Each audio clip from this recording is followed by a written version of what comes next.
Don't mind me being in my pajamas and bathrobe. It's the end of the day and I want to be comfy. So I am currently in between big projects. I have artsy things that I can do, but I don't have a project, you know. And one of the things that I have been doing to keep my sewing brain active has been upcycling my clothing. There are a multitude of reasons of why upcycling is so good for your wallet, for the environment, how it doesn't contribute to the cycle of fast fashion and textile waste or appeases our capitalist overlords, but all of those points have been said before and I highly encourage you to do your own research on that. But the primary reason is that my bag of scraps is about this full and I want to get rid of some of that. I unfortunately did not have a lot of time to make any drastically changed pieces, but I have a couple of smaller things ready, so I will be showing you a little bit of my process and a little bit of what they look like on me, because I have started to wear them out into the world and they're actually lasting pretty well, so they deserve to be shown off. Without further ado, here you go.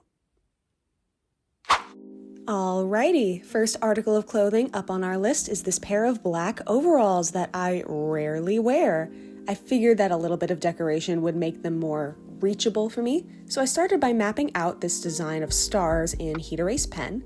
The smaller ones I painted over in gold because stars are typically gold. And to fill in all of the dead space, I just dotted little bits of gold everywhere to create even smaller and more far away stars.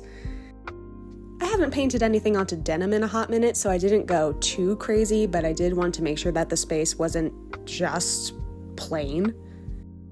Those larger stars were covered in fabric.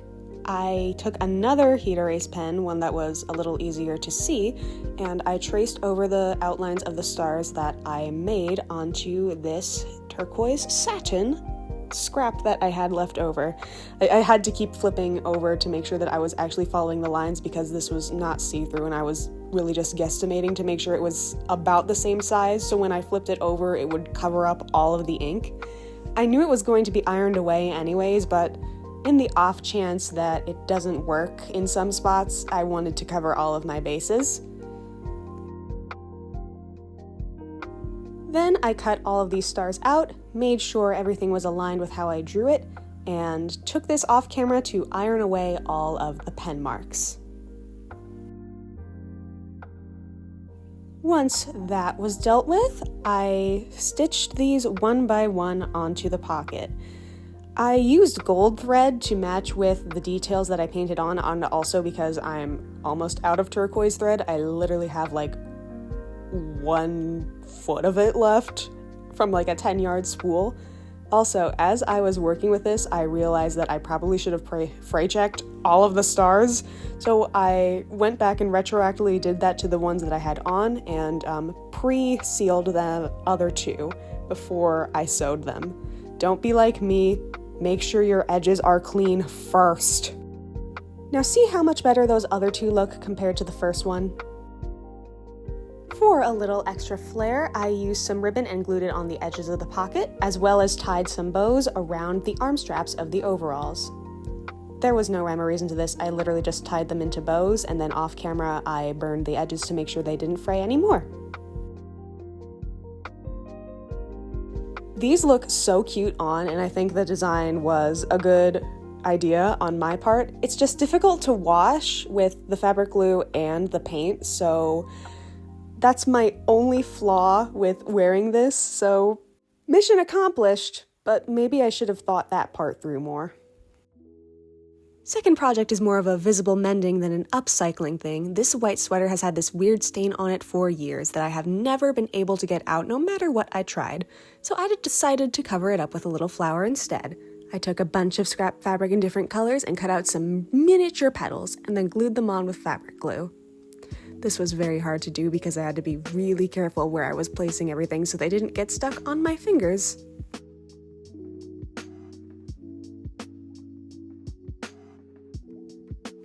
I set this aside to dry for a little while and then just sewed it on over top of the stain.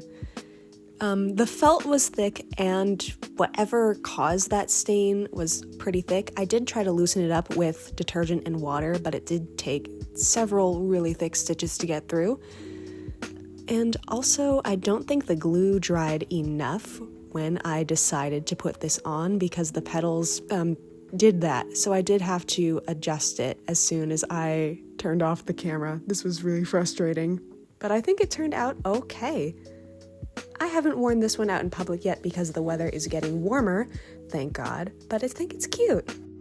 The last project was a pair of my sister's old Vans that were going to be donated, but fit me just right. I realized I needed a blue shoe to go with all my blue outfits, so the first thing I did was take a layer of white fabric paint and a layer or two of blue acrylic paint and covered these up to make the new base color. It took me a couple of days to figure out what theme I wanted these shoes to be, because of course I wasn't just going to leave them plain blue. So I decided on the sky, and I used some more white fabric paint to make the clouds. I'm choosing fabric paint just so these shoes stay flexible and don't chip as I walk in them, and it worked really well. More on that later.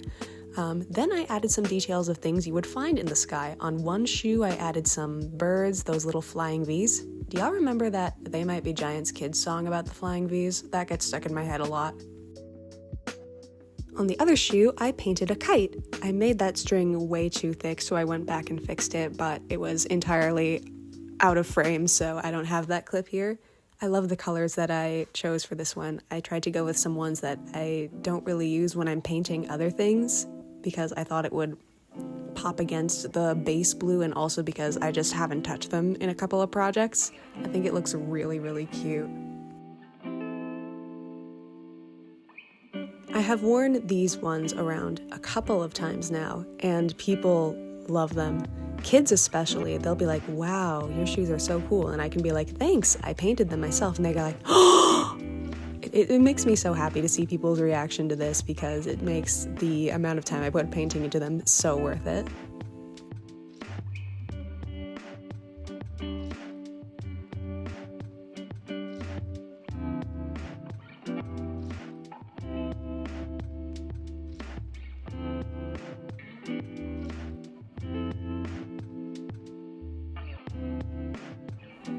This took so long, but once I was done with the paint, the last thing I did was cover up some of the parts that went over onto the rubber sole of the shoe with a Copic marker in a similar shade of blue to the rest of the outline, and I just covered all of that up.